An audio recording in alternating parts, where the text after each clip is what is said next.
Guess who got brands talking? Brandlive.co.za. Welcome to the Financial Independent Coach. Naturally creating freedom, meaning, and wealth. Brought to you by Pty Ltd. in association with Brandlive.co.za. And here is your host and coach, Yvonne Venter-Louw. It is Monday morning and we are back live in studio. It is on brandlive.co.za and Pty Ltd. Good morning, everybody. Today I am privileged to have Lyn van Rooyen with us, and we are going to get a bit serious about life and life in general. Now, Lyn, the reason why I invited you was specifically to talk about Thursdays in Black, but give us a bit of a background of yourself. Hi, Yvonne. I always say I was probably one of the people that started with the bigger career jumps that people talk about these days. So I started off career-wise as a registered nurse, and I became very aware of how stress and tension affects people's lives. So I after further training and development, I became a consultant, and I worked in the areas of stress and wellness. And then HIV crossed my path, and for the last 15 years, I was involved in the field of HIV. I ended up as director of an NPO, CAPSA, that focused on HIV in faith communities. Okay. But if you work with HIV, inevitably you work with sexual and gender-based violence. Yes. Because these two are so intertwined and intertwined in so many ways, and we will probably touch on that a little bit. Then in the last few months, I moved back onto my own. CAPSA underwent a retrenchment process and restructuring process, and I decided to go on my own, and I am consulting to NPOs and business at the moment on wellness, project management, and a variety of services to organizations. Oh, lovely. And now, tell me, how did it come that, how did Thursdays in Black become this movement that it is today? Thursdays in Black is a very old movement, and it's, first of all, what is Thursdays in Black? Yeah, let's start there. Let's start there. Thursdays in Black is an international movement against sexual and gender-based violence. At its most simple, people wear black on Thursdays to stand up against sexual and gender-based violence, to show solidarity to people who are victims, and that is women, men, and children, to say that we are aware of this problem, but also to say that we believe that a different reality is possible, and that if enough of us stand together and speak together, we can bring change. So where did it start? As long ago as the 70s of the previous century. It sounds terrible. Makes us feel very old. Absolutely. In Latin America, with the mothers of the disappeared or the mothers of the missing that started protesting against their daughters, particularly that were hijacked, captivated, murdered, raped in the time of the military junta. Over the years, many organizations, groups, countries, individuals came on board. In the 1980s, the World Council of Churches started the campaign as part of their Decade of Women. And over the years, you used the word movement. This movement has grown organically. So worldwide, individuals, organizations, churches, schools, businesses, universities, different in different capacities support Thursdays in Black. It is as simple or as complicated as people want to be. So you get individuals that just for many, many years have been wearing their badges on a Thursday, and to organizations such as World Council of Churches that just relaunched Thursdays in Black, and that have this massive campaign worldwide to make people aware of violence. So it's a very interesting movement. One of the very interesting connections for me in the last few years was when a big arms company bought 4,000 badges. Really? Yes. So in spite of being involved, maybe in a way, in a world of violence, they realize the impact that sexual and gender-based violence have on individuals, on organizations, and on the world in which we live, and realize that they need to do something about it. Now, Lyn, the first time I heard about Thursdays in Black was November last year, where I attended, where you actually did a whole talk about this at the church in Venter-Louw.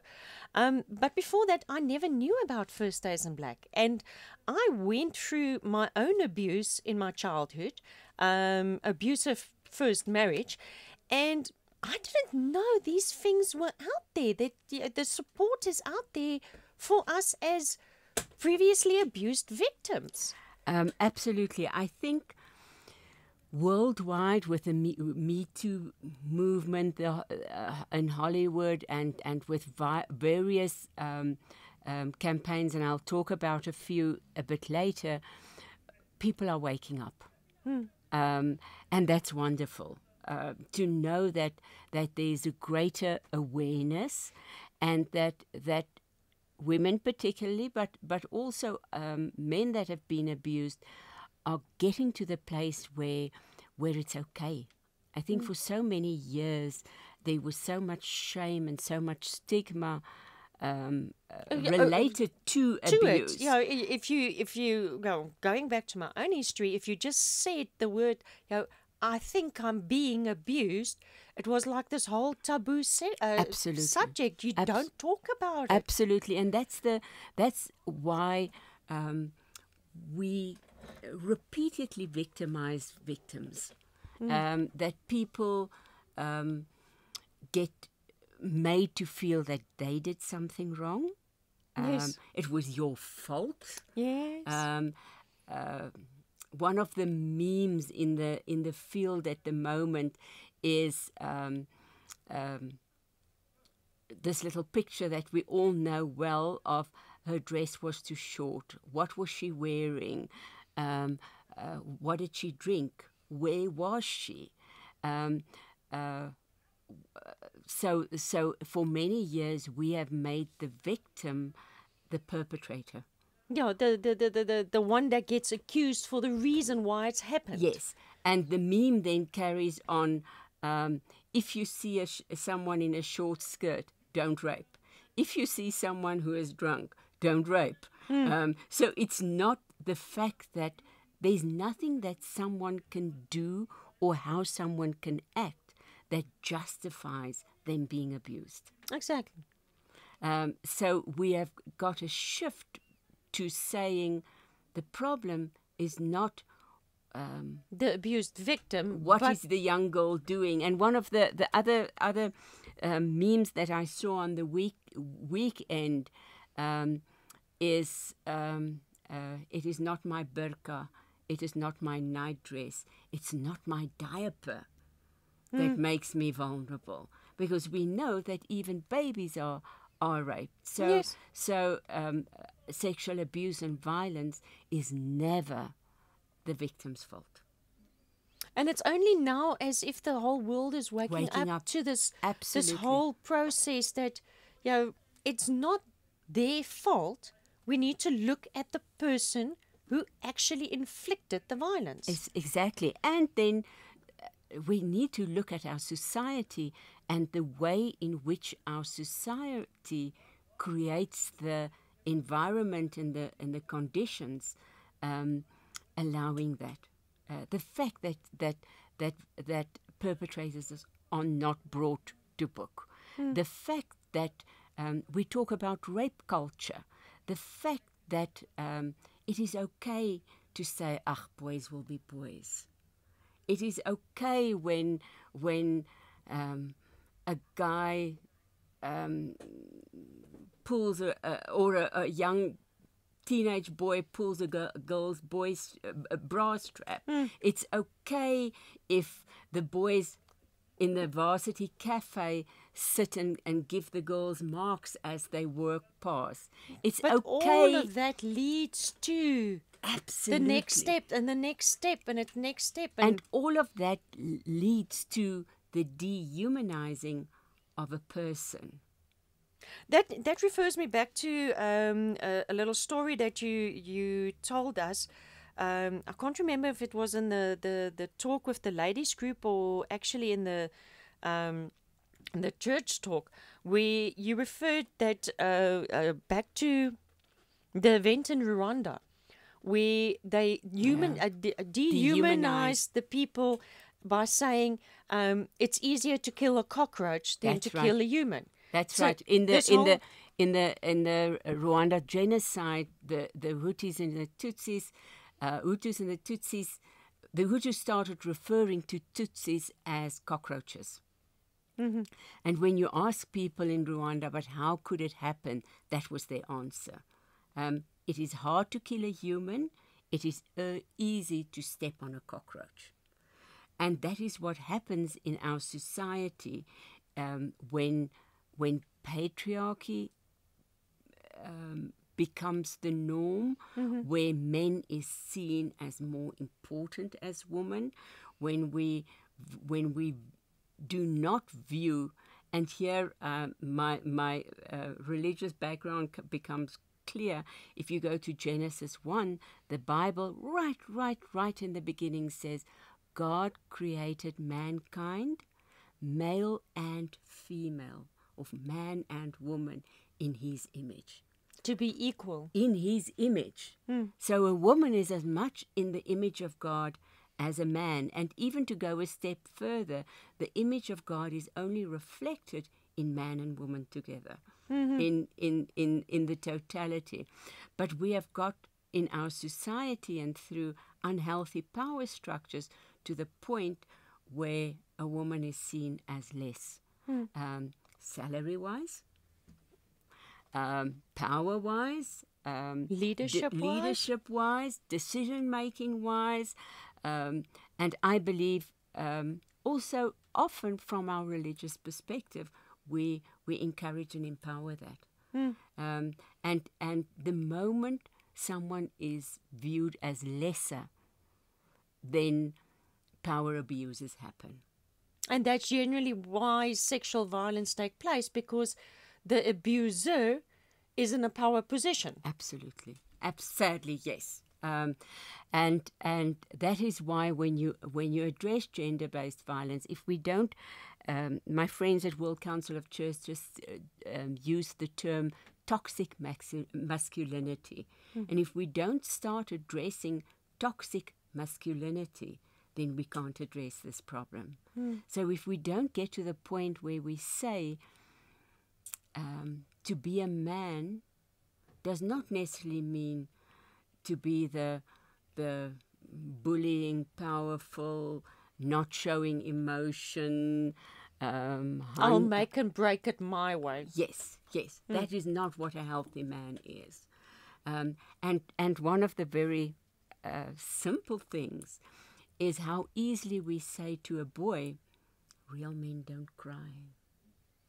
And what do we do with all this built-up emotion? They just keep on bottling it and bottling it and bottling it until one day it actually breaks out. That's one of the methodologies or the pathways towards violence. So yes, that was my very long answer to where does Thursdays in Black come from. But it is an international campaign where people wear black on Thursdays to say, we've had enough. We believe in a different reality. We will address patriarchy. We will address violence wherever we see it. And that also means speaking out and speaking up when we see things that encourage violence, that encourage dehumanization. And that is not right. Absolutely. Okay, guys, we're going to take a few minutes break quickly to listen to ads, and we'll see you on the other side. Making a bold statement yet blending into the surrounding suburbs of Melville, 27 Boxes is a realization of edgy design and practical implementation. A radical departure from the shopping malls of our generation, yet not a return to the high streets of our youth. 27 Boxes showcases the best of a shopping centre set in a garden, surrounded by the bohemian suburb that is Melville. 27 Boxes, shop, play, eat. The station with the best music. Best music. I love the music. Best music. 0. This one's explosive.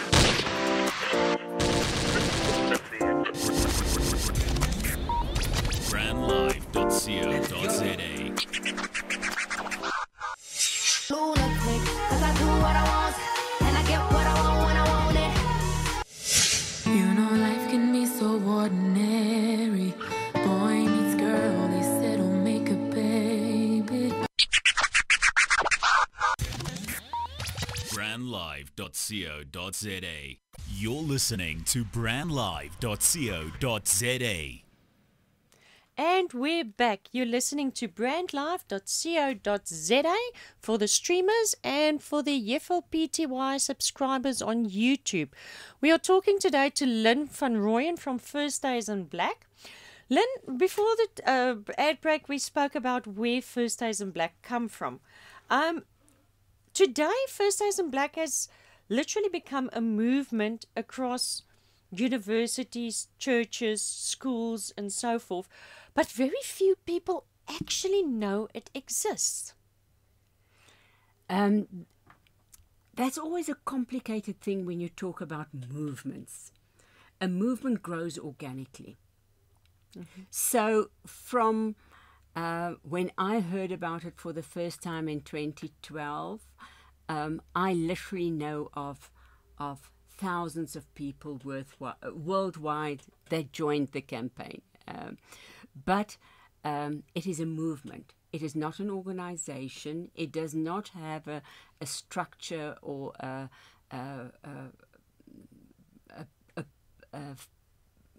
budget or a purse or something. Or a building somewhere. Or a building somewhere. So people like you that hear about the campaign and the movement come on board, join, and tell others.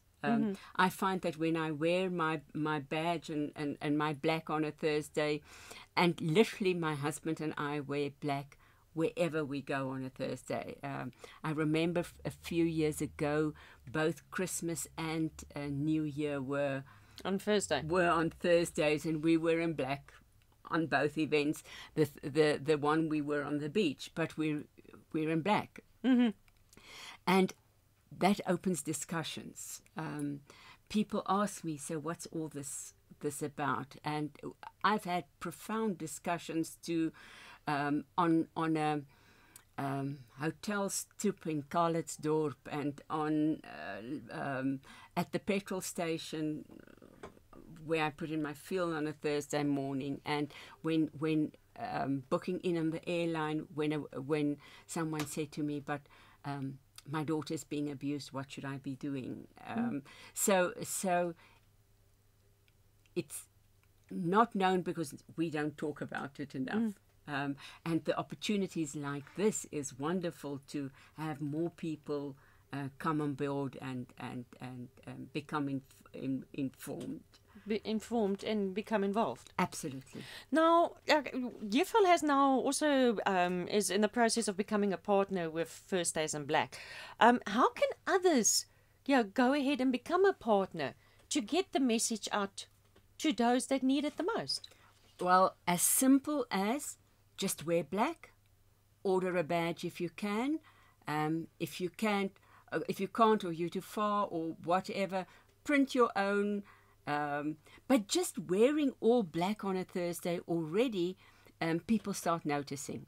Our friends at World Vision South Africa are very enthusiastic about the campaign, and they often tell us the story that when they leave work on a Thursday afternoon and everyone's in black, people at the taxi stop would say to them, "Was there a funeral?" And they say, "No, there was no funeral, but let us tell you why. We're in black." Or there are 3 funerals a day in South Africa from women that are killed by their intimate partners, because that's the reality in South Africa. And that's 3 women a day are killed by their partners.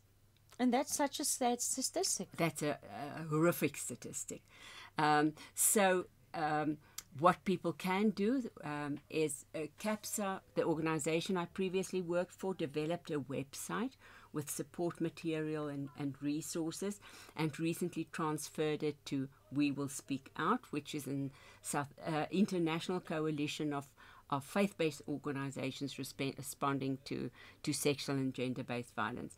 So on www.thursdaysinblack.co.za, there's resources, tools. You can order badges and bookmarks. You can print material yourself. We've got the print-ready material online, and we've got a wealth of resources online about that could equip you. If people are interested in contacting me or speaking further about presentations in their organizations, they can contact me at lyn@vanrooyen.info. It's a .info website, not a .coza. Yes. Or get more details on our website at www.vanrooyen.info. So people are welcome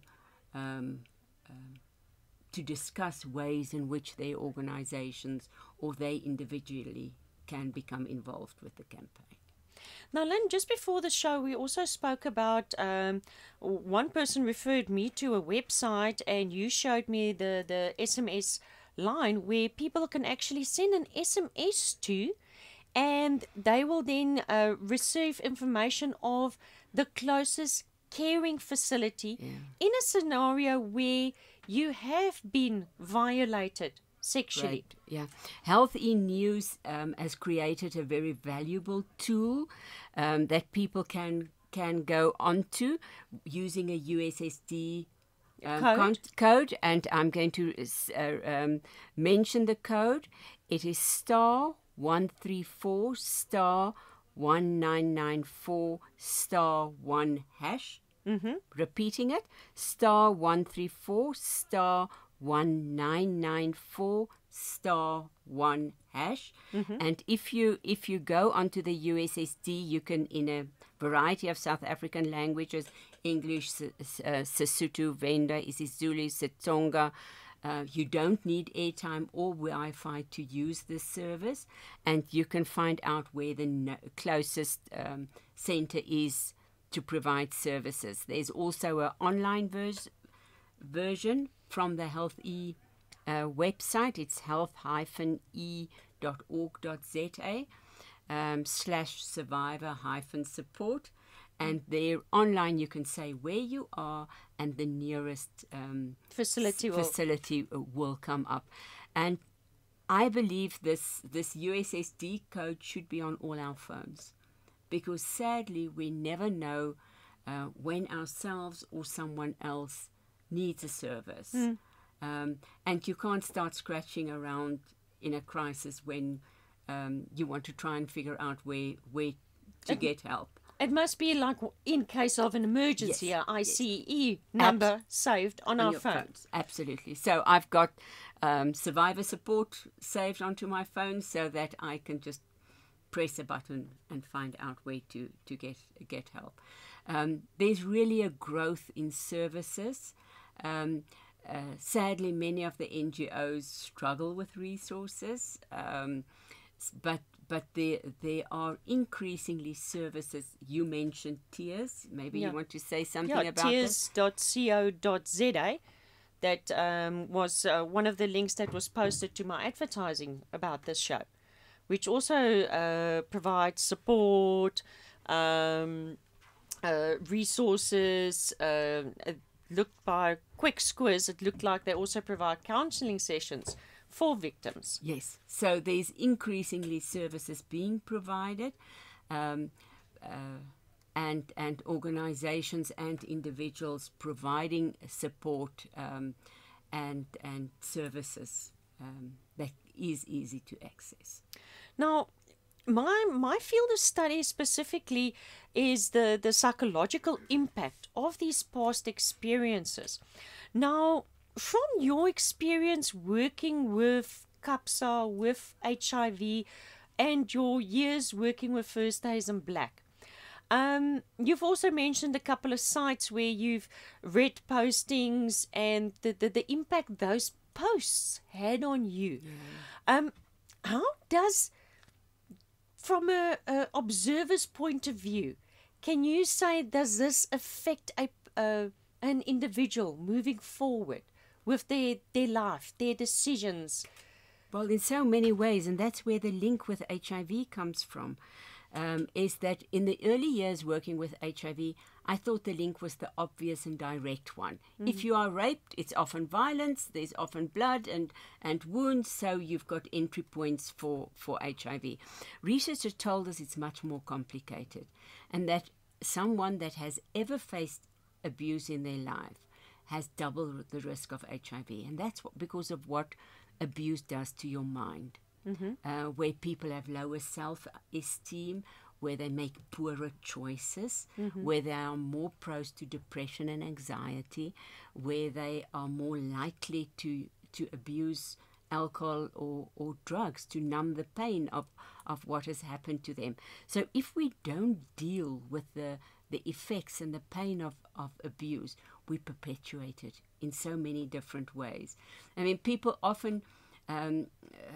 just to say what, and I don't have the figures in my head at the moment, but what abuse costs the economy through lost work days, through etc. So the effects of abuse are physical, emotional, social, economic, really every sphere of life. And if we don't deal with the pain, we perpetuate it, and it increases tremendously during the years absolutely. As it goes on, because it becomes like a sword that keeps on festering and festering Absolutely. and festering, and it starts poisoning the people around the individual as well. And the thing is, it's often overused saying.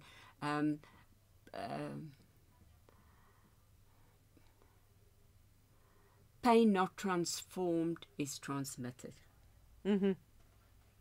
So if you don't don't work through it, and if you don't deal with it, and find counselling and find help and Lifeline, there are so many services that provide support. But if we keep quiet, we perpetuate the pain. I mean, in my years working in just the financial industry before I moved over to the coaching and really diving into the psychological side, I mean, I've seen so many households where there is evidence of abuse, but the excuses are always, but I can't leave because I can't make it on my own, or because of the children, or because of. And that just keeps on, it becomes a complete snowball effect. It becomes this whole compounding, I almost want to say festering pit. At the same time, I can't decide for someone else when it's the right time for them, or when they should be ready to leave. People often do not see any other options. people are often told by family, by faith communities, by, you know, if you're a good wife, you would stick it out and, you know, just pray harder and just bear with it. I don't believe any of us should just bear it. I don't believe that any of us should just stick it out. There are other options. Just keep on trying, keep on pushing and finding these options. Sadly, we don't have enough shelters. We don't have enough halfway houses for women trying to get out of abuse. Mm-hmm. But they are, and there are other options. And there is support structures, and there are those coaches out there that are more than willing to help you through this process. Wherever you are in the process of currently still being abused, gone through the abuse and want to get out, or years ago and you've packed it away in a little suitcase and now you are willing to face the reality of what has happened. Yeah. Absolutely. The other thing that I spoke about earlier is the total shutdown, that women are planning an intersectional women's march against gender-based violence on the 1st of August, yes, at the beginning of Women's Month, and very deliberately not on the 9th of August, because that's a public holiday, and they, yes, say you don't do a shutdown on a public holiday, but where women throughout South Africa are marching in different towns and so on. If you want more information, search hashtag the total shutdown. And it is not the supposed shutdown for now today, the 2nd of July, with regards to the fuel and the VAT decrease.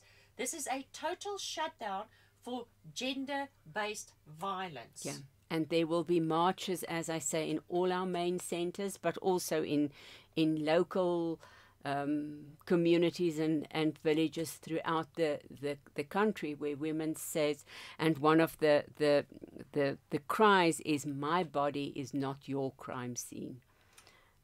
So that we really invite, and unions are on board, organizations are there's negotiations for protected strike underway, to say, really, this is enough.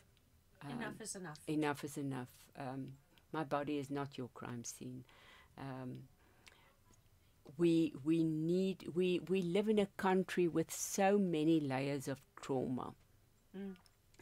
And somewhere we must stop perpetuating that. Somewhere we must say, this is enough. We can do something differently. We can create a different reality. Well, like in the words of Dr. Michelle van Tonder, it's we as women need to stand up in our leadership capacity, not in the masculine leadership capacity of, now I want to run with the big dogs, I can't cry like a puppy, but in our female leadership capacity, with that caring, with that compassion, and say, this is how far it goes and no further. Yeah, absolutely. Well, ladies and gentlemen, you heard it here on brandlive.co.za and Yeffel Pty Ltd subscribers. It is Monday, and that is the end of our show with Lyn van Rooyen from Thursdays in Black. Lyn, thank you so much for joining us. And Yeffel is behind you all the way, and we will keep on promoting Thursdays in Black in being on our social media channels, and I will be posting all the information on our Facebook page as well. Until next week, shalom. Harnessing the power of talk radio. Brandlive.co.za